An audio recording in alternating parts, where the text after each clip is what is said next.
Hello, bienvenue pour enfin une nouvelle vidéo.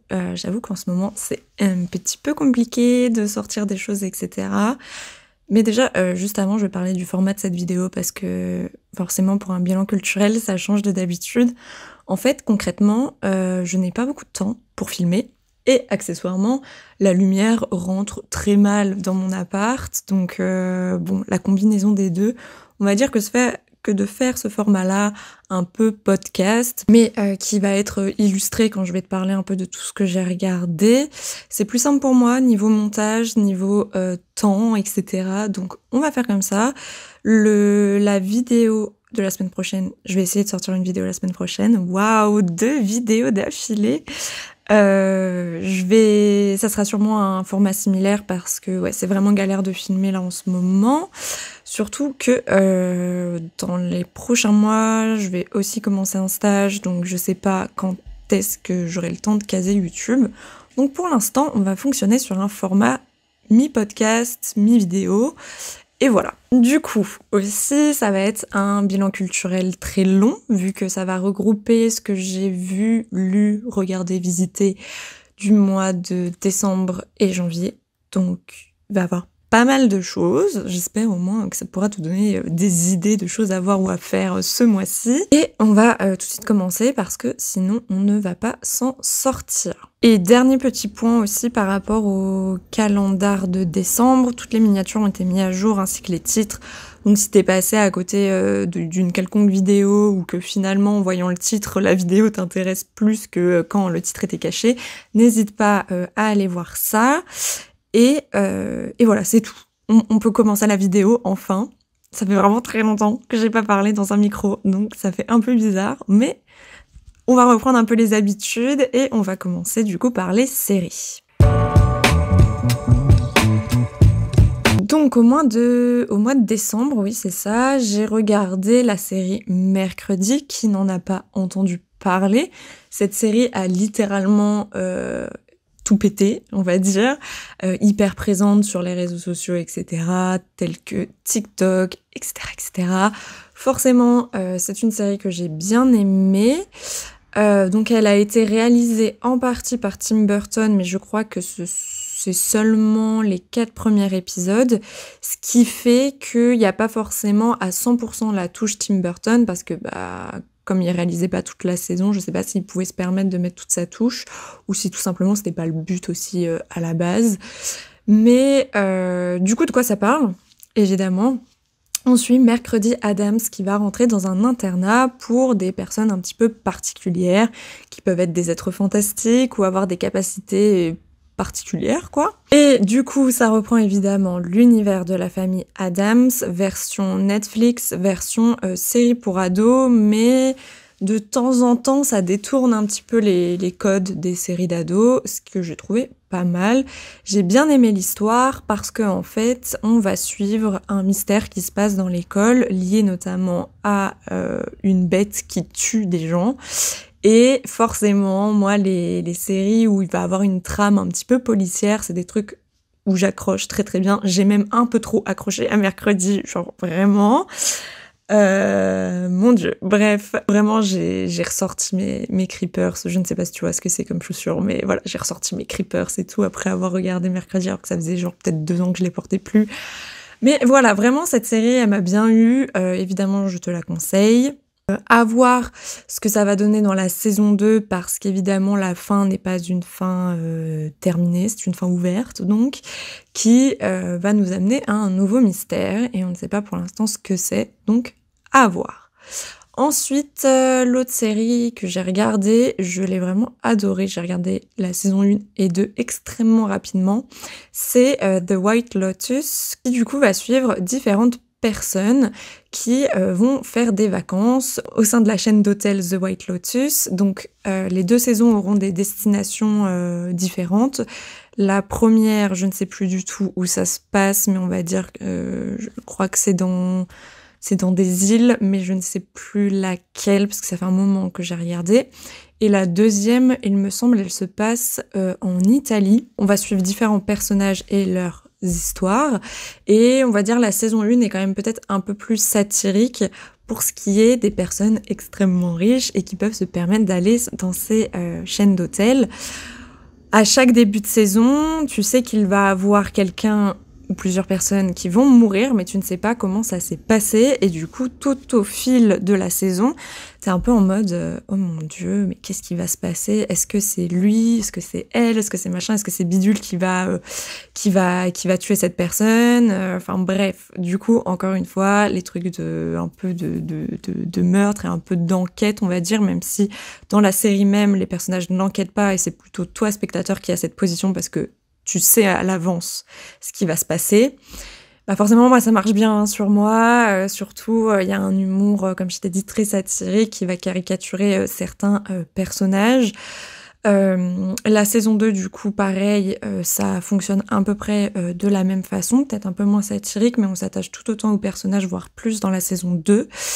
Et vraiment trop bien. Et pareil aussi, l'esthétique de cette série, j'ai adoré. Notamment les génériques sont magnifiques, soit dit en passant, et la musique reste extrêmement dans la tête et tu ne passes plus les génériques au bout d'un moment puisque tu t'enjailles dessus. Donc voilà.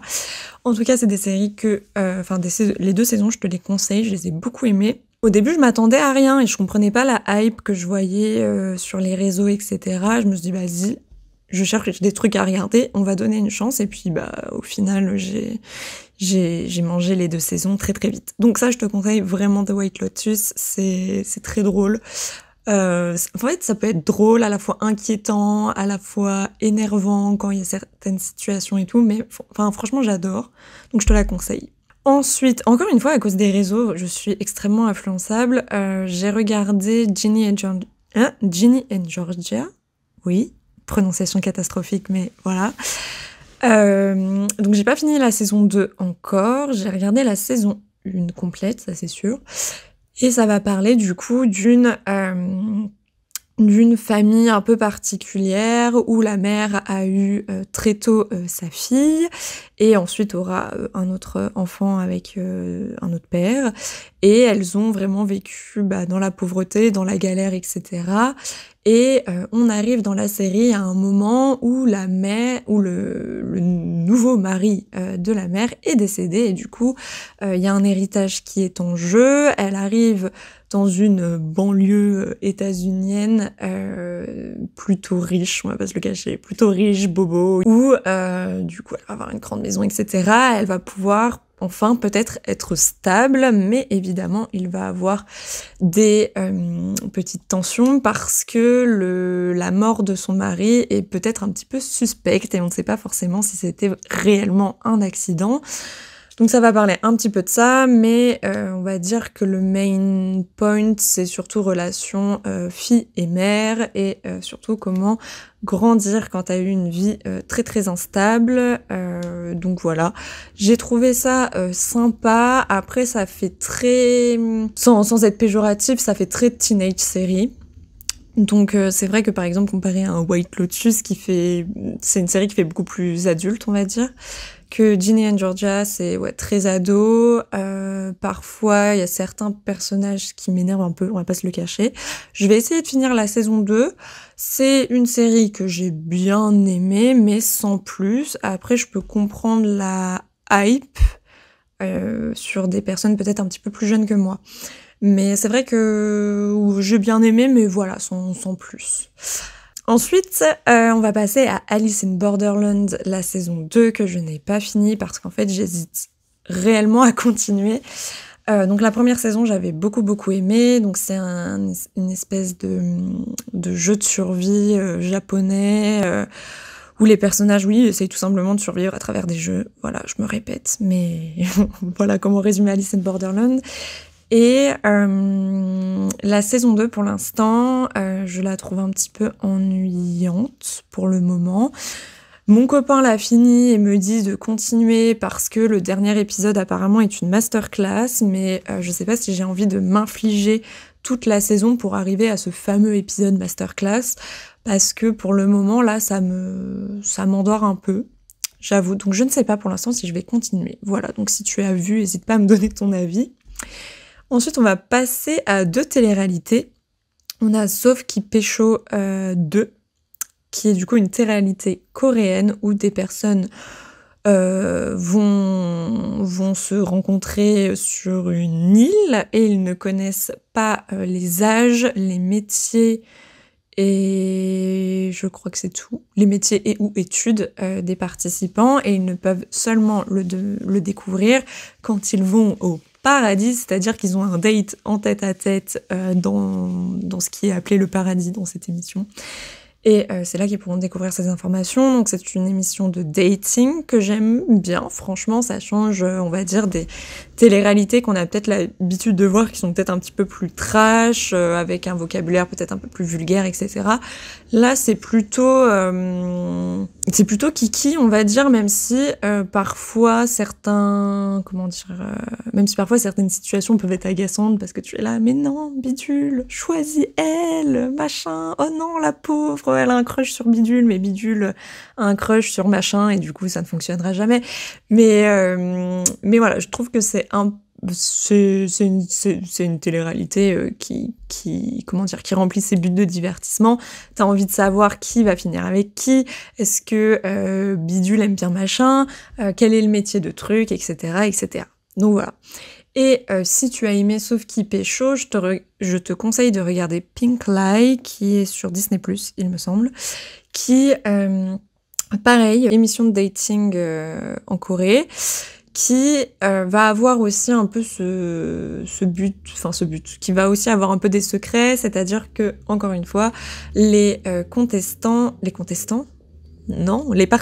oui, peuvent mentir sur une information, que ce soit du coup l'âge, la profession, je crois que c'est ça, que ce soit l'âge ou la profession. Donc, par exemple, et donc ils vont se dater, etc. Et puis au bout d'un certain temps, un candidat pourra aller au puits de la vérité et découvrir du coup le mensonge d'un des participants et notamment potentiellement d'un de ses crushs et voir si ce mensonge, cette vérité ne l'empêche pas de toujours crusher sur son crush, en gros. Par exemple, le premier secret qu'on découvre, et c'est pas un spoil puisque c'est vraiment première émission, on te le dit, il y a une jeune femme qui est une ancienne actrice X, et du coup, voilà, c'est ça son secret. Et auprès des autres contestants et auprès des autres participants, elle dit que elle tient un salon de poterie, je crois, ce qui est son emploi actuel, en fait, mais elle n'a pas précisé qu'avant c'était une ancienne actrice X. Voilà, donc c'est ça son secret.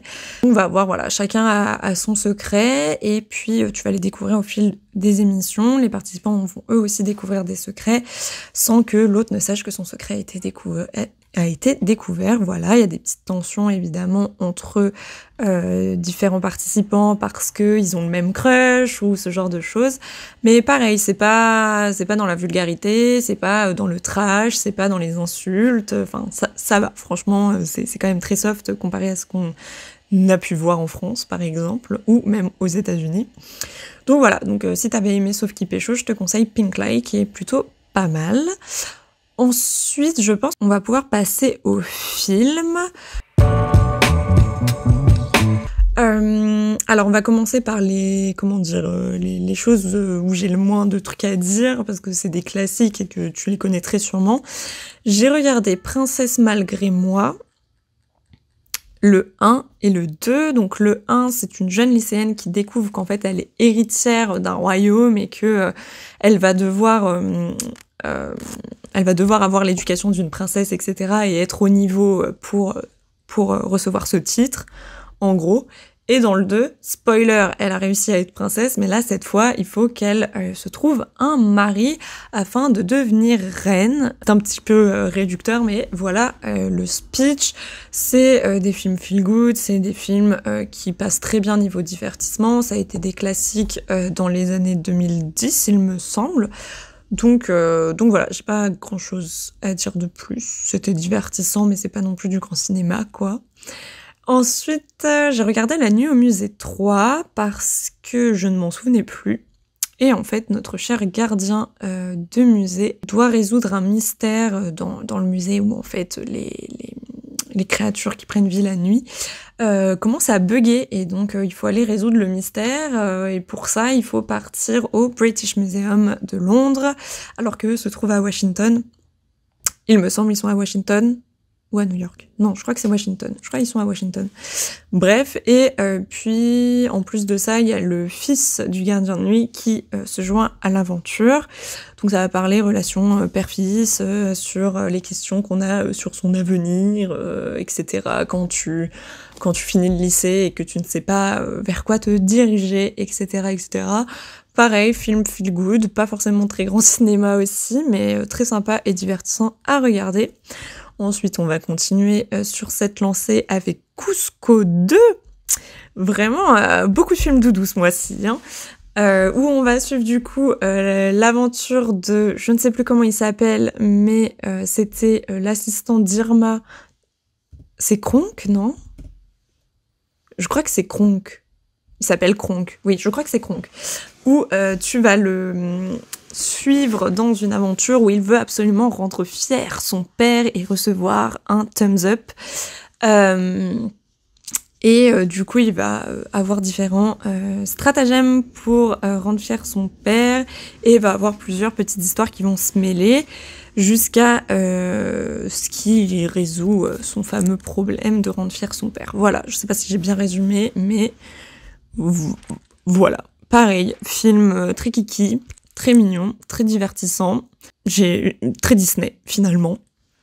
Ensuite, j'ai regardé Basile Détective, où on suit une pauvre petite souris, il me semble, dont son papa a été enlevé. Ça reprend clairement Sherlock Holmes. Donc voilà, c'est encore une fois un petit peu de mystère, un petit peu de film policier, mais version animation et un peu plus pour enfants, mais franchement, je pense qu'il y a certaines scènes, si j'avais été genre vraiment enfant très petite, j'aurais été traumatisée par certains personnages, on va pas se le cacher. Celui-là, je l'avais pas vu, parce que c'est pas un film forcément de ma génération, donc je l'avais pas vu celui-là. Donc voilà, j'ai rattrapé un petit Disney. Mais ouais, franchement, pas mal à voir et tout, j'ai bien aimé, donc voilà, je te le conseille. Ensuite, on va parler de quoi? J'ai regardé, on va rester un peu sur Disney, sur Disney et films d'animation, j'ai regardé Avalonia, l'étrange voyage, qui est le nouveau Disney, qui va parler d'une crise énergétique. Ah là là, comme ça rappelle le présent, c'est fou. Donc ça va parler d'une crise énergétique dans une ville. Je sais plus si c'est Avalonia la ville ou si c'est l'endroit qu'il visite. Parce que j'ai Alzheimer en fait, voilà. Moi il me suffit de voir un truc le mois dernier et j'oublie quand même pas mal d'infos. En même temps, j'ai d'autres choses à ranger dans mon cerveau pour le concours, donc je peux pas tout retenir. Mais bref, du coup, c'est une quête sur découvrir qu'est-ce qui fait que les réserves d'énergie s'épuisent dans la ville. Et en fond, tu vas avoir une réflexion sur la relation père-fils, que ça soit du coup le père du père et le père et fils. J'espère que ça fait sens. Donc voilà, ça va parler d'enjeux actuels, donc d'écologie, ce genre de choses.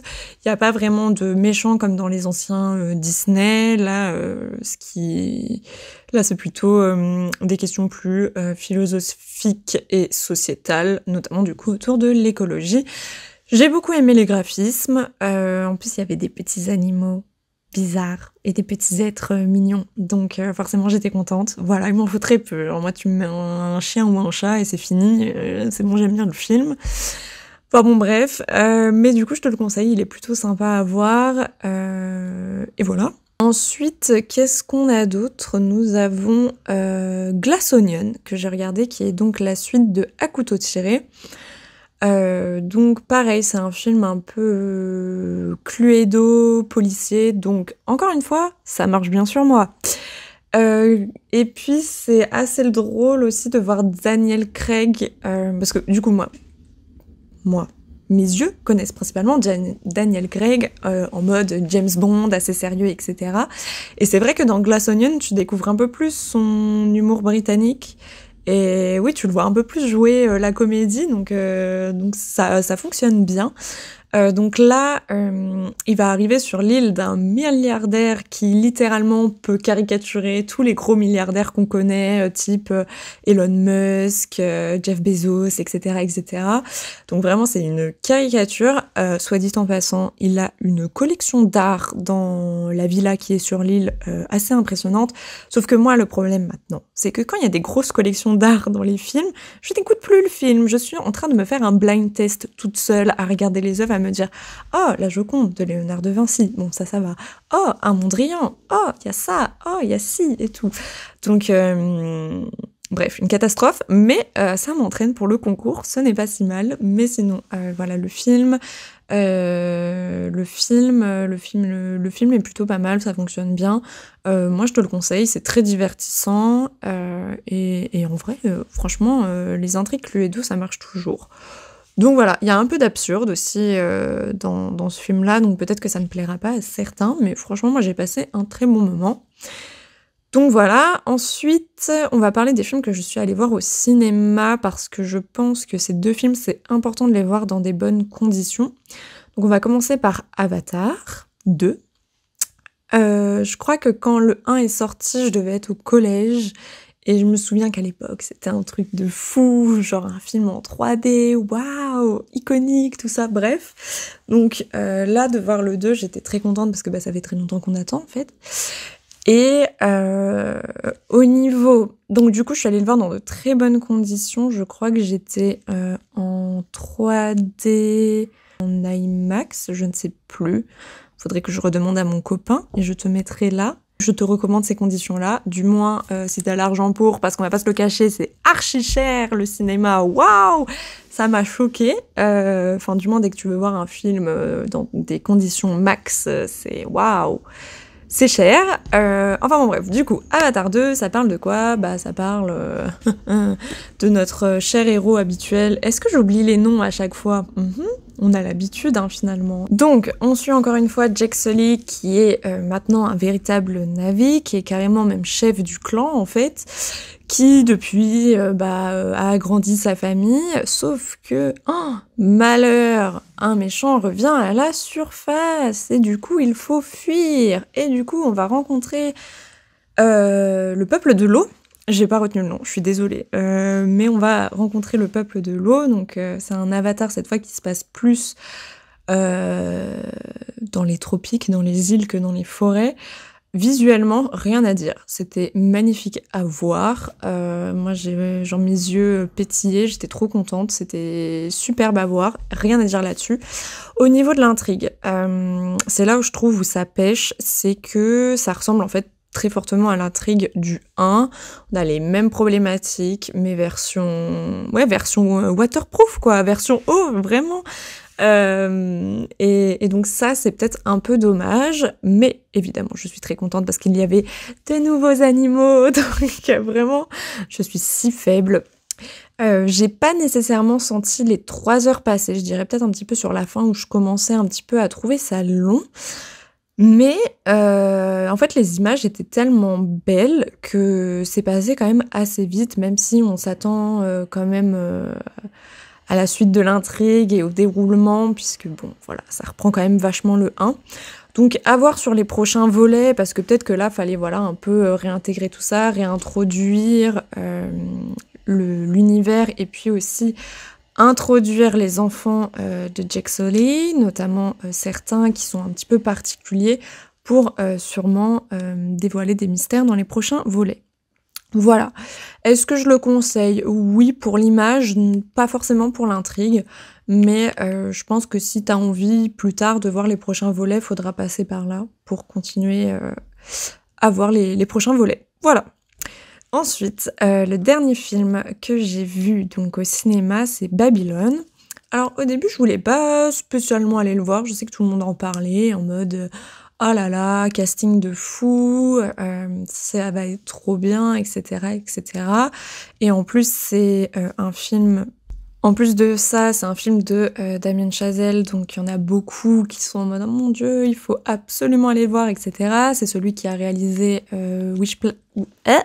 celui qui a réalisé Splash. Je ne sais jamais le prononcer, c'est une catastrophe, mais sinon il a aussi réalisé La La Land, que tu connais peut-être un petit peu plus. Et du coup, j'étais en mode, oui, bon, pourquoi pas aller le voir? Allez, why not? Allons le voir. Et au final, je me suis pris une claque. J'étais choquée. Surtout en plus, au début, j'étais en mode, ouais, 3 heures, bon, ça va peut-être être long, j'espère au moins que c'est bien. Heureusement que c'est une période historique que j'aime bien et tout, parce que 3 heures, c'est long. Mais j'ai été choquée. Donc déjà, de quoi ça parle? Tu vas suivre différents protagonistes dans les années 20 aux États-Unis, donc dans le milieu du cinéma.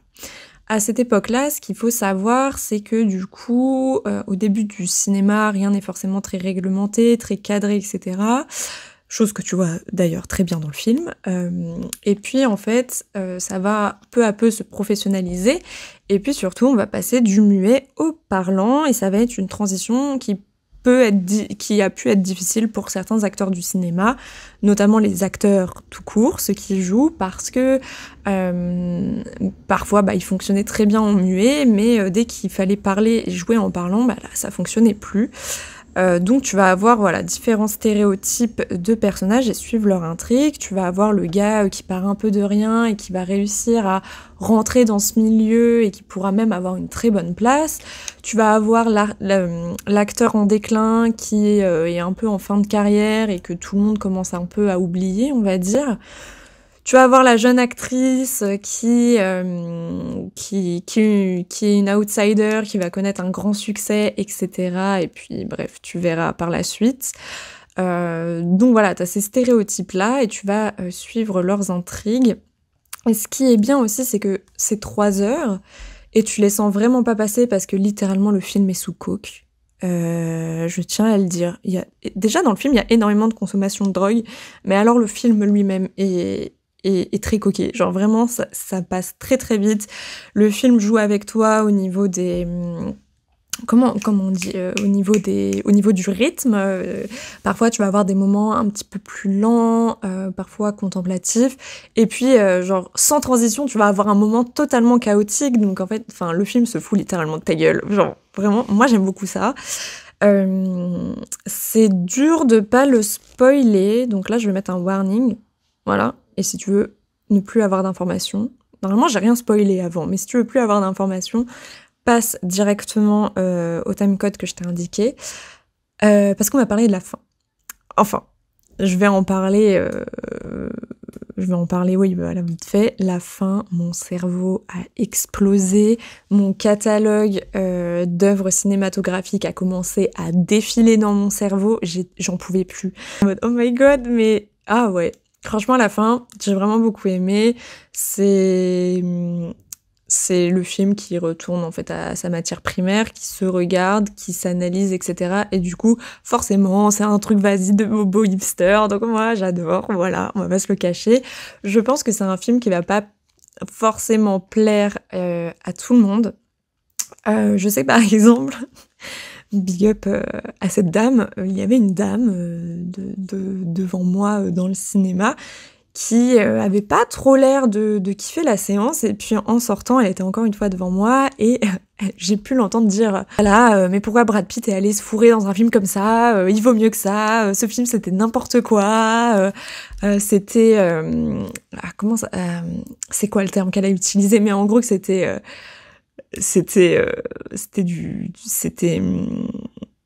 vulgaire, on va dire. Oui, c'était dépravé. Voilà, c'est ça le terme. C'était dépravé. Ça m'a énormément fait rire parce qu'effectivement, il y a des scènes. Oui, tu vois des scènes de sexe, tu vois des scènes de drogue, tu vois des scènes plus ou moins violentes. Ce genre de choses, ça c'est sûr. Tu vois des scènes aussi très absurdes qui invoquent du caca et du vomi, donc voilà, je préfère prévenir pour ceux qui ont peut-être du mal avec ça. C'est pas tout le film, c'est quelques moments dans le film. Mais voilà, je préviens pour ceux qui ont un peu de mal avec tous ces sujets-là. Mais et du coup bref, elle m'a fait beaucoup rire, donc je pense que certains ne vont pas forcément l'aimer et le voir comme un film surcoté. Et je pense sincèrement que ce film-là sera un grand film, mais a posteriori. C'est-à-dire peut-être on n'a pas encore assez de recul pour voir que c'est un grand film, je pense. mais en même temps, le film lui-même le sait, et ça parle aussi de toute une réflexion du cinéma, au-delà des carrières individuelles des personnages, qui invoquent différentes problématiques.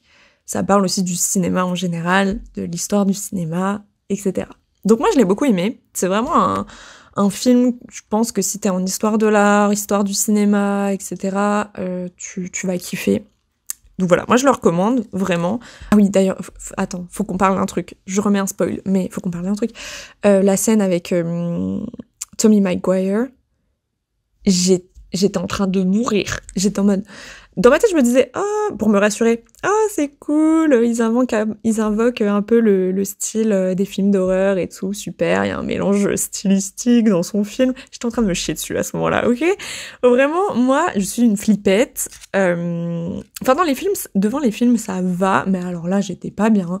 Quand ils sont descendus dans les sous-sols et tout, j'étais en mode, mais on est où? Mais qu'est-ce qui va se passer? Je suis pas bien. En plus, comme il y avait toute la tension avec le fait que ce soit des faux billets qu'il y avait dans la mallette, j'étais au bout de ma vie. J'étais en mode Seigneur, qu'est-ce qu'ils vont faire? Il fait peur en plus, Maguire, là. Oh, ya. Enfin bon, bref, cette scène, j'ai pas kiffé, hein. J'étais pas bien. Mais bon, passons. Et ces mois-ci, on va introduire une nouvelle catégorie que je n'ai jamais abordée, je crois, sur la chaîne. C'est les jeux vidéo. Petit retour historique sur moi et les jeux vidéo. En gros, je jouais énormément quand j'étais au collège, lycée. Enfin, en fait, depuis que je suis petite, j'ai eu un ordinateur très très tôt dans ma vie. Je joue principalement sur PC, voilà. Et du coup, quand j'étais petite, j'avais mon père qui me faisait beaucoup jouer à divers, que ce soit des jeux éducatifs ou moins éducatifs. Ce qui fait que j'ai été très très vite introduite aux jeux vidéo, mais à l'ordinateur aussi en général. Et du coup, j'ai continué à jouer toute la primaire. Genre en primaire, je jouais qu'à Age of Empires à fond, et à d'autres jeux que mon frère pouvait me faire jouer. Bref, mais étant donné que nous avons 10 ans de différence, il y a certains jeux que je ne pouvais pas faire, voilà. Passons, et puis après collège, lycée, là j'ai vraiment commencé à beaucoup jouer, notamment collège pas mal, mais lycée plus, parce que je m'ennuyais vraiment au lycée, donc c'est vrai que les jeux vidéo ça m'a bien aidé à passer le temps. Bref. Et puis après, au niveau des études sup, j'ai beaucoup plus ralenti le rythme, parce que déjà de base j'avais pas forcément un ordinateur ok pour jouer à des jeux. Et puis, j'avais une autre passion à côté, l'histoire de l'art, qui me prenait beaucoup de temps. Sauf que là, c'est la merde. J'ai replongé dedans, ça va pas du tout, voilà. Du coup, j'ai recommencé... Enfin, déjà, je recommençais à jouer plus sur la Switch, etc. Mais c'est vrai que là, j'ai recommencé le PC, parce que mon ordi, là, est ok. Franchement, ça va pour jouer à des jeux. Du coup, c'est... Oh là là, c'est pas comme si j'avais un concours, genre en août, mais bon, passons. Du coup, on va commencer un petit peu à parler jeux vidéo sur la chaîne, du moins quand j'en aurai fait. Enfin là, oui, du coup, j'en ai fait. Bref, passons, je me répète, je dis n'importe quoi, mais continuons. Donc, sur Switch, on va commencer doucement. J'ai évidemment joué au nouveau Pokémon, j'ai pris le Pokémon Violet. Mon copain a pris Écarlate, comme ça on peut s'échanger les Pokémon qui ne sont pas disponibles dans les différentes versions. Bref, t'as compris. On est stratégique ici, voilà. Et du coup, j'ai bien aimé l'histoire. J'ai trouvé que ça allait. Après, bon, c'est Pokémon, donc niveau graphisme, c'est jamais... comment dire... Enfin, déjà, c'est Pokémon, et en plus, c'est sur Switch. Donc forcément les graphismes c'est pas la première qualité que tu vas regarder, mais l'intrigue était ok. Il y a quand même des trucs à faire après, et puis tu peux ensuite faire des raids, etc. Donc en vrai je l'ai trouvé pas mal du tout. Il y a quand même pas mal de quêtes un peu secondaires, etc. Le fait d'être dans une école et tout. J'ai trouvé ça plutôt cool. Les nouveaux Pokémon, c'est cute. Voilà, forcément, je t'ai dit que j'aimais bien les petites bêtes et tout, donc forcément Pokémon, c'est un jeu que j'aime beaucoup, évidemment. Donc, assez cool. Seul point négatif, qui est important pour moi dans des jeux, c'est de personnaliser les tenues, ok? C'est très superficiel, mais moi, j'aime beaucoup avoir un petit look, tu vois, que mon personnage, ils sont un peu badass, qu'ils sont un peu stylés et tout. Et là, c'est vrai que on avait le choix que entre 4 uniformes, qu'on ne peut pas customiser, c'est juste des uniformes prédéfinis en fonction de la saison. Donc ça, j'ai trouvé ça dommage. D'un point de vue esthétique du personnage, j'ai trouvé ça un peu nul. Voilà. Voilà, c'est le petit point négatif, mais sinon très sympa de jouer avec. Et ensuite, l'autre jeu vidéo que j'ai fait sur Switch, c'est Disney Dreamlight Valley. Alors, c'est un jeu que j'ai bien aimé faire, où en fait tu es un personnage principal dans un jeu Disney, où en gros t'es dans une ville où il y a plein de personnages Disney et tout qui vivent ici. Mais il y a un mal qui est arrivé et beaucoup d'habitants ont disparu et ou ont oublié la mémoire, donc ton but c'est de les ramener, de réparer un petit peu tout ça. Donc ça c'est l'intrigue de base. Le jeu était cool à faire, mais par contre on va pas se le cacher que les quêtes c'est les quêtes Colissimo, c'est-à-dire c'est-à-dire que on te demande d'aller chercher tel truc, qu'on revenir voir le personnage qui t'a donné la quête, pour ensuite aller rechercher des trucs, pour ensuite aller fabriquer machin bidule, donner à machin et tout. Bon, voilà, c'est des quêtes un peu Colissimo qui peuvent ne pas plaire à tout le monde. Il y a beaucoup de bugs, quand même. Personnellement, il y a beaucoup de bugs, ça m'est déjà plusieurs fois arrivé que le jeu freeze totalement et que j'ai à quitter le jeu, donc heureusement il y a une sauvegarde qui se fait quand même régulièrement automatiquement, mais c'est très chiant en fait. Et même parfois il y a des bugs au sein même du jeu, ou pour parler aussi à des personnages Disney qui sont marins type Ariel, c'est très chiant en fait, parce qu'il faut être très très proche d'eux pour pouvoir leur parler, pour les poursuivre dans la ville, c'est très chiant, donc voilà, ça c'est pas le top du top. Sinon, je crois qu'il va y avoir des mises à jour qui permettront d'agrandir encore une fois le territoire et d'avoir l'apparition de nouveaux personnages. Donc en fait, c'est un jeu qui n'est pas encore complet à 100%. Moi, je ne le savais pas en fait quand je l'ai acheté, donc voilà, j'étais en mode il y aura encore des trucs à faire après. Bon, ok, à voir. Au moins, ça ajoute un peu plus de durabilité au jeu, parce que c'est vrai qu'une fois que t'as fini la quête, même si tu peux décorer ton village, etc. Moi, c'est pas quelque chose qui m'anime, de décorer le village. Franchement, j'ai la flemme, il y a trop de trucs à faire. C'est très relou de construire les objets parce qu'il faut énormément de matériaux. Et puis, je trouve aussi que la maniabilité, quand tu dois installer, quand tu veux modifier ta ville et installer telle ou telle chose, c'est un peu chiant. Donc voilà, j'ai bien aimé le jeu, mais je le conseillerais pas nécessairement. Voilà ce que je peux en dire. Ensuite, on va passer au jeu PC, enfin du moins que j'ai fait sur ordi. J'ai fait Stray. Qui est surpris? Si tu connais Stray, évidemment tu n'es pas surpris, puisque tu es un chat, tu es un putain de chat, et j'ai adoré ce jeu. C'est un jeu qui se fait en 5-6 heures, il me semble, donc c'est assez court, il n'y a pas forcément une rejouabilité, donc ça serait un peu le point négatif, mais en même temps, j'ai envie de te dire, c'est une aventure, donc ça me dérange pas d'y jouer qu'une fois, quoi. J'ai fini l'aventure et voilà, et puis il coûtait pas non plus 50 balles, donc ça va. Du coup, tu vas jouer un chat qui malencontreusement a fait une mauvaise chute et va tomber dans les tréfonds de la terre, où tu vas te retrouver dans une ville de cyborgs, puisque il y a malheureusement une bactérie qui a éradiqué tous les humains. Même les cyborgs en fait ne peuvent pas sortir de leur fameux repère / cachette, parce que même le microbe s'attaque aussi à la ferraille. Donc ton but, ça va être de revenir à la surface, de réussir à te délivrer de ces sous-sols, et c'est un jeu que j'ai vraiment beaucoup aimé. Les personnages que tu vas rencontrer sont très attachants, le chat en lui-même, JPP, genre vraiment il y a des petites interactions qui servent à rien au jeu en tant que tel et à l'aventure, mais où tu peux vraiment te comporter comme un chat, genre faire tes griffes, etc., sur des endroits type tapis, tu vois, ou je sais pas, escalader tel ou tel truc. Enfin, t'as vraiment des petites interactions de chat, et j'en pouvais plus. J'étais en mode, c'est trop mignon et tout. Enfin bon bref, j'ai beaucoup aimé cette aventure. Il y a un peu de logique pour résoudre certaines choses. Il y a un peu d'action, etc. Et puis le jeu te guide bien tout au long de la narration. Donc j'ai vraiment beaucoup aimé. Même visuellement aussi, il était très beau à faire. Alors que en plus habituellement tout ce qui va être un peu univers cyborg, cyberpunk et tout, c'est pas forcément mon délire. Mais là, bon on va dire aussi il y a un chat, donc je suis très faible à ce moment-là. Mais c'est vrai que là esthétiquement, il était très très joli aussi ce film. Non, ce jeu. Donc je te le recommande. Et franchement, petite émotion sur la fin, voilà, j'étais pas bien. Mais je n'en dis pas plus si tu as envie d'y jouer.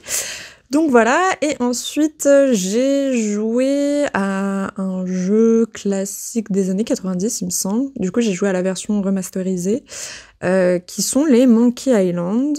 Donc j'ai fait le 1 et le 2, je crois que c'est ça, oui. Qui sont... Alors, j'avais déjà joué à un Monkey Island, mais plus récent, et je crois un peu, pas hors série, mais on va dire ça. Et en fait, ce que j'aime... Donc, c'est un point and click, voilà, et tu dois résoudre un petit peu des énigmes, etc. pour avancer dans la narration. C'est plutôt cool, et surtout que pour résoudre ces énigmes, parfois tu dois trouver des solutions totalement absurdes, et c'est ça qui fait aussi tout l'intérêt de ce jeu, qui est un jeu avec énormément d'humour, où tu es dans la peau de Guybrush Threepwood, un pirate un peu bolos, voilà, qui tente d'avancer dans sa narration, ça dépend des jeux. Généralement, son ennemi juré, c'est le Chuck, un pirate fantôme qu'il faut éliminer, ou du moins trouver une solution pour l'éliminer à chaque fois. Et franchement, non, j'ai bien aimé l'univers pirate et tout, j'aime bien. C'est des jeux qui peuvent être un peu compliqués quand même sur certaines résolutions d'énigmes, mais j'aime beaucoup. Franchement, je te le recommande de ouf si tu y as jamais joué et que t'aimes bien un peu l'humour absurde, je te le conseille fortement. En vrai, c'est très drôle à faire. Parfois, il faut un peu se creuser les méninges, mais dans la version remasterisée, t'appuies sur H et t'as des indices qui apparaissent pour t'aider peut-être un petit peu. Et plus t'appuies sur la touche H, plus les indices vont être précis. Donc voilà, c'était vraiment bloqué, il y a cette solution-là. Mais vraiment, je te les recommande fortement. Donc voilà, au niveau graphisme, si tu joues pas en pixels, la remasterisation du 1 est largement moins belle que celle du 2, je te préviens. Voilà, moi après c'est vrai que c'est pas trop mon délire de jouer en pixels, moi j'ai pas grandi là-dedans et tout, donc j'avoue que j'ai un peu de mal, et j'aime en plus avoir des beaux jeux, etc. Donc voilà, petite précision. Et d'ailleurs sur la chaîne, je pense que tu ne verras... Parce que oui, je t'ai même pas dit à quel genre de jeu je joue, mais je pense que du coup tu t'en es un peu aperçu. J'aime bien les jeux d'aventure, où tu es solo, où il n'y a pas de mode coop, multijoueur, tout ce que tu veux. Je déteste jouer avec des gens que je ne connais pas. Voilà, moi je suis réservée même en jeu vidéo, d'accord? Donc j'ai besoin d'avoir ma petite aventure, ma petite bulle à moi, et du coup je pense que tu verras pas nécessairement des jeux de coop ici. Enfin, j'en parlerai pas parce que je n'y joue pas. Voilà, tout simplement. Bon, maintenant que la parenthèse jeux vidéo est finie, on va pouvoir passer à la petite parenthèse des livres. Donc, un livre que j'ai reçu à Noël, c'est Jaune de Michel Pastoureau. Michel Pastoureau, je t'en ai déjà parlé avec le petit livre des couleurs, qui est un espèce de best-of, on va dire, des livres de Pastoureau, historien de l'art médiéviste et aussi spécialiste des couleurs, qui a fait un énorme travail en histoire de l'art là-dessus. À son époque, c'était pas courant. Voilà, d'étudier les couleurs. Donc c'est quand même un gros morceau dans l'histoire de l'art. Moi je l'adore. Franchement, grosse fan, parce que son écriture est très accessible, contrairement à certains livres où tu sens que la personne qui écrit s'écoute écrire, tu vois ce que je veux dire, et que parfois il y a des façons de simplifier les phrases qui ne sont pas faites et qui sont compliquées pour rien, alors que chez Michel Pastoureau, c'est très accessible, très compréhensible, et je te recommande fortement. Donc moi j'ai pris le jaune, enfin j'ai demandé le jaune à Noël parce que c'est ma couleur préférée. Donc je commence par ma couleur préférée. Et vraiment le goal, c'est d'avoir toute sa collection parce que en plus, là, l'édition de poche que j'ai, tout le livre est jaune. Voilà. Et du coup, j'aimerais bien avoir mon petit arc-en-ciel dans ma bibliothèque qui n'a plus de place, je te le rappelle. Mais voilà, donc là, c'est sur l'histoire du jaune, en histoire de l'art. Et pas de l'or, en plus. Il a vraiment focus son analyse sur le jaune, parce que c'est vrai que quand on parle de cette couleur en histoire de l'art, souvent on y met l'or aussi avec. Alors que non, il faut rester focus sur le jaune quand on parle du jaune, voyons. Oh, ma pauvre couleur mal aimée. Mais bon, voilà, donc je te recommande ces livres. Et ensuite, l'autre livre que j'ai à te recommander, c'est Le Front de l'art de Rose Valland, que j'ai reçu... Je crois que c'était pour mon Noël aussi. Qui est du coup Rose Valland, grande queen de la Seconde Guerre mondiale. Je crois que je t'en avais déjà parlé sur la chaîne.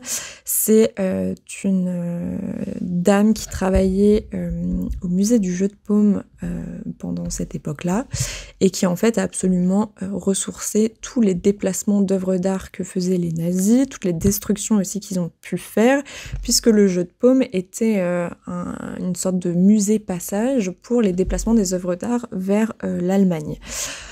Donc elle a tout noté, et en plus de ça, comme les nazis ne savaient pas qu'elle parlait allemand, parfois ils disaient des dingueries devant elle, et du coup elle pouvait tout noter, voilà, et ils ne se doutaient pas qu'elle comprenait tout ce qu'ils disaient.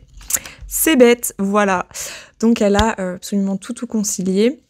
Et après la Seconde Guerre mondiale, elle est carrément partie en Allemagne avec l'armée pour aller récupérer toutes les œuvres qui ont été volées et les rendre aux différents propriétaires légitimes. Voilà. Et c'est aussi... Et t'as aussi une base de données qui s'appelle Rose Valland qui est très utile si tu t'intéresses à la question des MNR, qui sont du coup ces œuvres volées pendant la Seconde Guerre mondiale qui n'ont toujours pas retrouvé leurs propriétaires et qui patientent dans les musées en attendant qu'on puisse retrouver les proprios. C'est des questions moi, en ce moment qui me passionnent, je trouve ça mais trop intéressant. J'aimerais beaucoup faire un peu de retraçage de MNR et tout, mais voilà, là pour l'instant dans les stages où je suis, j'ai pas forcément dans le stage où je serai potentiellement, j'aurais pas forcément l'occasion de le faire, mais c'est vraiment des genre musée et Seconde Guerre mondiale, c'est une question là qui me passionne en ce moment, et du coup le front de l'art. Pour revenir à ça, c'est du coup tout le témoignage de Rose Valland et du coup ses notes sur cette période-là. Notes et analyses qui ont été confirmées par les archives, qui ont été confirmées par des historiens. Donc c'est quand même assez impressionnant de lire ce témoignage. Donc voilà, je te recommande fortement. Et du coup, on va pouvoir passer aux sorties culturelles type expo, principalement. Ouais, j'ai fait principalement que des expos et des musées. Donc, on va commencer par la première, c'était les années 80 au musée des arts décoratifs, qui honnêtement, j'ai pas plus kiffé que ça. La scénographie était super et correspondait bien à l'époque et tout, mais en fait, je pense qu'il y avait tellement de choses à dire, et ils ont voulu tellement aussi varier les sujets et les médiums, que j'ai trouvé ça au final un peu fouillis et pas forcément très bien expliqué. En gros, il y avait un cartel qui disait oui, le projet du Grand Louvre, donc le Louvre que tu connais aujourd'hui, s'est construit et agrandi pendant les années 80. Donc ce projet du Grand Louvre a permis la création du ministère des Finances à Bercy. Mais du coup, tu comprends pas forcément le lien entre les deux, genre pourquoi le projet du Grand Louvre a permis que un truc qui a rien à voir de type le ministère des Finances s'installe à Bercy, genre, voilà. Tout simplement parce qu'en fait, avant, le ministère des Finances était dans l'une des ailes du Louvre, voilà. Et donc, comme il y avait le projet du Grand Louvre, fallait qu'ils partent parce qu'on avait besoin de cette aile-là pour le musée, tout simplement. Et du coup, ils ont déménagé à Bercy. Voilà, mais sans cette précision-là, c'est un peu compliqué à comprendre, surtout quand tu fais pas partie de la génération des années 80, que t'as pas vécu dans ces époques-là, tu le comprends pas forcément. Et c'est ça que je voulais dire, tu sens que c'est une expo qui a potentiellement, je sais plus qui est au commissariat, mais tu sens que c'est peut-être une expo qui a été créée par des gens qui ont connu les années 80 et qui ont en tête des choses qui leur paraissent évidentes pour eux, puisqu'ils les ont vécues, mais pour d'autres, c'est pas forcément le cas. Et du coup, je trouvais ça un petit peu dommage. Après, c'est pareil. De temps en temps, Jack Lang est mentionné, mais on va plus mentionner Mitterrand comme c'est le président à cette époque-là et que l'expo parle d'un contexte global, mais je trouvais ça dommage, étant dans un musée, dans une institution culturelle, de pas plus parler du ministre de la Culture de l'époque, en fait. Donc voilà. Il y a quand même de très belles pièces qui y sont, notamment ma bibliothèque de rêve. Enfin, en vrai, non, je ne pourrais pas juste avoir cette bibliothèque pour la quantité de livres que je commence à amasser, mais genre en mode bibliothèque jolie dans le salon, c'est ma bibliothèque de rêve. Je trouve que de temps en temps, il manquait quelques explications, et puis tout s'enchaînait un peu bizarrement. Après, voilà, c'est mon point de vue personnel, hein, mais j'ai pas forcément plus apprécié que ça, parce que genre, enfin, tu sais, tu passais un peu de la publicité à après la mode, à après la scène underground musicale, au design, et puis après à des contextes politiques et tout. Tout était un peu fouillis, j'ai trouvé. Par contre, si tu adores le design, je pense que c'est une expo qui pourrait te plaire, parce qu'il y a quand même pas mal d'objets qui sont réunis. Et notamment des objets très saugrenus, que j'ai beaucoup aimés. Qui utilise le terme saugrenu? Mais bon, bref, tu as compris. Donc j'ai été un petit peu déçue de cette expo. Et à l'étage, il y avait une monographie sur un monsieur dont j'ai déjà oublié le nom. Donc ça, je pense que ça va surtout plaire peut-être aux graphistes, aux illustrateurs et pareil, ceux qui aiment le design. Parce que, de ce que j'ai compris, il est notamment à l'initiative des logos de M6, de Canal+, etc. Donc j'ai senti, du moins, que c'est quand même quelqu'un qui était important. Après, c'est vrai que moi, c'est des sujets où je suis peut-être un petit peu moins sensible, mais je trouvais que voilà, il y avait beaucoup plus d'explications cette fois dans cette monographie. C'était quand même clair cette fois, moins fouillis. Et je te recommande plutôt cette monographie, et tu entends d'ailleurs le monsieur parler tout au long de l'expo. Donc ça peut être intéressant si tu es dans ces milieux-là ou que c'est des milieux qui t'intéressent, voilà, je te la conseille. Ensuite, je suis allée voir Fuseli au musée Jacques Marandré et je suis très contente car comme maintenant j'ai la carte de l'ICOM, c'était gratuit pour moi et j'ai pas eu à payer parce que ouais, c'est un petit peu cher. Surtout que c'est une expo qui est un petit peu petite. Alors même si effectivement dans le billet il y a aussi la collection principale qui est comptée dedans, c'est un peu cher. Ça je le conçois totalement, même en tarif réduit ça reste un petit peu cher, mais j'avoue que comme c'est gratuit j'étais très très contente et que l'expo était vraiment pas mal. Elle était très bien expliquée, il y avait quand même de très belles pièces de Fuseli qui étaient présentées. Ah oui, Fuseli, artiste fin 18e, qui est suisse mais qui va en fait principalement être actif à Londres et qui va marquer un peu un début d'un romantisme noir, on va dire, mais c'est anachronique par rapport à sa période. Mais c'est vrai qu'il va intégrer un peu l'angoisse, l'horreur, etc. dans ses tableaux, notamment tu dois connaître le cauchemar. Voilà, donc ça c'est Fuseli. Et du coup, il y avait de très belles pièces. Les chapitrages étaient vraiment bien faits, plutôt thématiques, et j'ai beaucoup aimé. Le propos, je crois que quasiment toutes les œuvres étaient expliquées, du moins il y en avait énormément qui étaient expliquées. Ils ont quand même réussi à avoir une des versions du cauchemar, qui est du coup l'œuvre, je pense que tu connais le plus, de Fuseli. Moi j'aime beaucoup sa peinture, et il est très inspiré aussi par le théâtre, notamment par Shakespeare.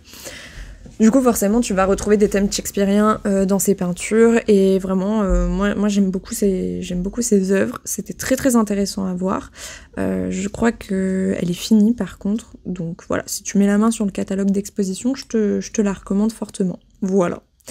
Ensuite, on va rester sur Paris avant de partir, mais j'ai fait le musée de la Poste qui se trouve à Montparnasse, qui est du coup le musée de l'entreprise La Poste, qui va du coup revenir sur l'histoire de La Poste et en fait de tout ce qui entoure cet univers-là, donc que ce soit l'image du facteur, les transports adoptés par La Poste, donc forcément moi qui ai étudié l'automobile, j'étais très contente de voir ça, et de toute façon j'étais tombée sur leur catalogue Ils ont un énorme catalogue qui répertorie en fait toute l'histoire toute l'histoire postale, et ça m'avait pas mal servi pour mon mémoire sur l'automobile. Voilà, pour parler des automobiles, pas de plaisir mais de fonction. Et c'est un musée qui du coup a une scénographie qui date de 2019, donc c'est une scénographie qui est quand même assez récente. Seul petit bémol, quand j'y suis allée, il y avait pas mal de trucs interactifs, de dispositifs interactifs, voilà, qui ne fonctionnaient pas. Après, c'était pas grave parce qu'il y avait tellement de choses dans la collection que ça allait. Donc tu vas trouver des peintures, des cartes, des maquettes, des miniatures de transport, des lettres, des photographies. Il y a carrément des anciens comptoirs de la Poste, notamment le comptoir 1900 où j'ai fait un arrêt cardiaque en fait. J'étais en mode oh my god, un comptoir Art Nouveau, Seigneur. Donc voilà, donc c'est l'évolution de l'entreprise, du métier, des personnes qui ont travaillé pour la Poste. Il y avait notamment un petit point sur les femmes et les femmes qui travaillent et qui ont travaillé pour la Poste. Donc petit point appréciable qui je pense aurait pu peut-être être un peu plus approfondi parce que c'était surtout sur l'époque, on va dire, plutôt contempo. Voilà, tu vas avoir des accessoires de chevaux pour les premiers facteurs de place à cheval. Voilà. Diverses inventions de la Poste pour être de plus en plus efficace, pour livrer un maximum de courriers à la France. Et franchement, pas mal. Et puis après, il y a une ouverture plus contemporaine. Il y avait une ouverture plus contemporaine sur l'art postal. Et notamment du coup par exemple l'art dans les timbres ou ce genre de choses, donc ça c'était intéressant. L'évolution de l'image de Marianne, il y avait toute une frise chronologique avec plein de timbres, donc voilà, pour tous les petits collectionneurs de timbres je pense que ça fait plaisir. Et j'ai vu la boîte aux lettres de mes rêves, une boîte aux lettres entièrement pailletée. J'étais si heureuse de voir ça. Bref, voilà. Donc non, en vrai, un musée très peu fréquenté, soit dit en passant, très intéressant d'un point de vue historique, que je te recommande fortement. Ensuite, j'ai fait un léger passage un peu rapide au musée de l'armée aux Invalides, donc là où est conservé le tombeau de Napoléon, construit par Napoléon III, machin, super Napoléon, wouhou. Voilà, pas forcément très fan du personnage. Et je sais plus ce que je voulais dire. Oui, et du coup, j'ai fait les collections permanentes. À noter que la période qui m'intéresse le plus, Première et Seconde Guerre mondiale, sont fermées pour réaménagement. Et on le comprend pourquoi, parce que notamment sur la partie musée de l'armée Moyen-Âge, c'est vrai qu'il y a des cartels, tu sens que ça vieillit, tu sens qu'il y a des choses qu'il faut un peu rafraîchir. Voilà, on va pas se le cacher, les objets présentés sont très beaux, que ce soit des crosses de fusil, des épées médiévales, de chevaliers, des armures. Soit dit en passant, je trouve que là-bas il y a beaucoup d'armures qui pourraient m'aller, qui ont l'air d'être à ma taille. Franchement, très envie de les essayer. Voilà, c'est un petit message que je fais passer. Très envie d'essayer une armure. Je pense que je ne peux pas la porter et que je tombe, mais très envie d'essayer. Bref, au niveau de la scénographie, c'est quand même pas mal, je trouve cependant, mais bon, ça c'est une grosse problématique un peu générale, il y a énormément de reflets, il y a beaucoup de reflets, vraiment beaucoup, notamment sur les salles basses, donc Moyen-Âge, Renaissance, il y avait énormément de reflets.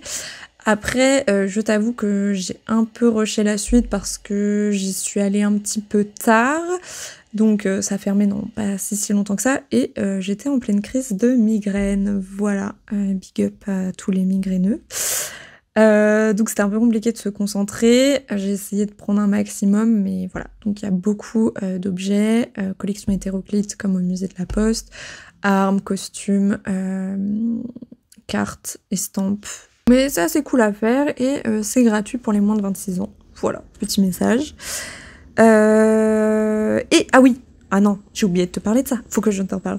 Quand tu rentres, porte nord aux Invalides, regarde bien sur les terrasses d'herbe, il y a des lapins partout.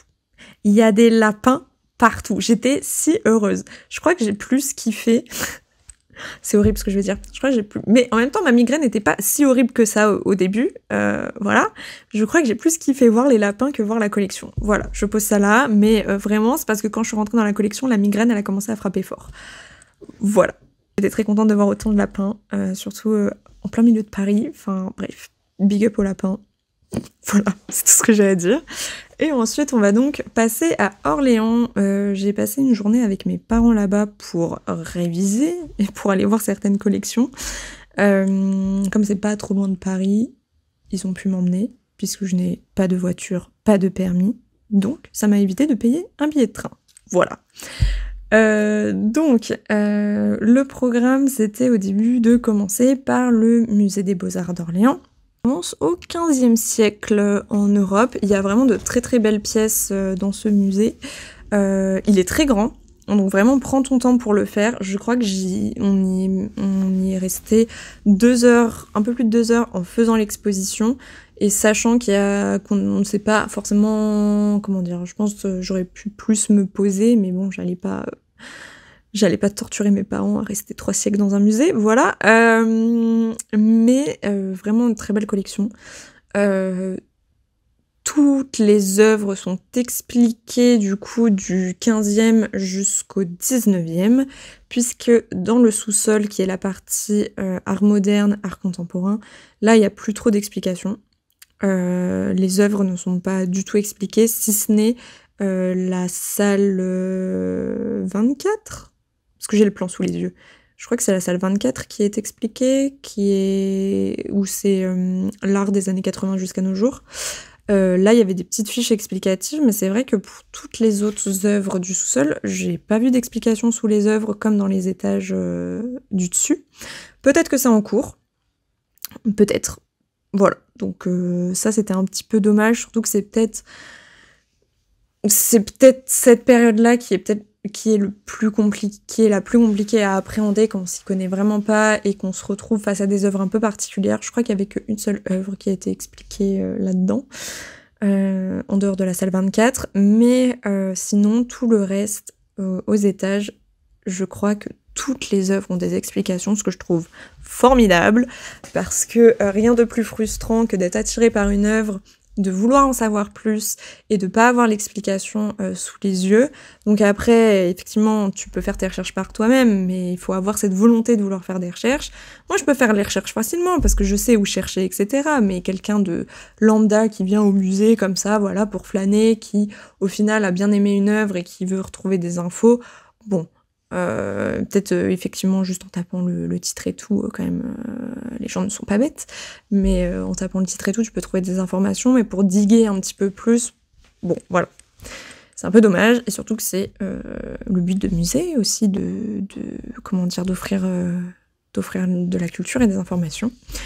Donc voilà, mais mis à part ça, tout était très bien expliqué. Il y a des salles qui sont grandioses, genre j'ai eu un choc en rentrant dans cette salle, je ne sais plus c'est quelle période.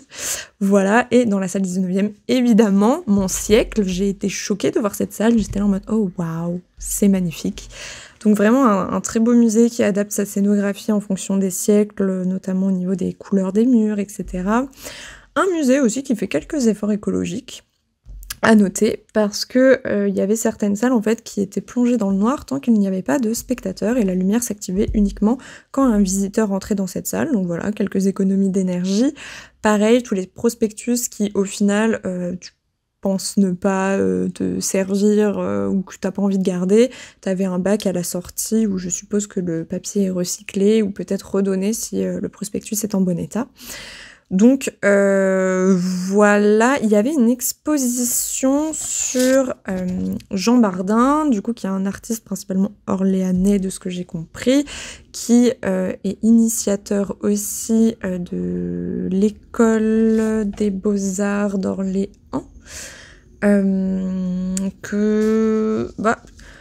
là, c'est vraiment une question de goût. Moi, il m'a pas plus touché que ça parce que c'est un peintre qui est quand même très historique, très sujet mythologique ou biblique, donc ça m'a pas plus touché que ça.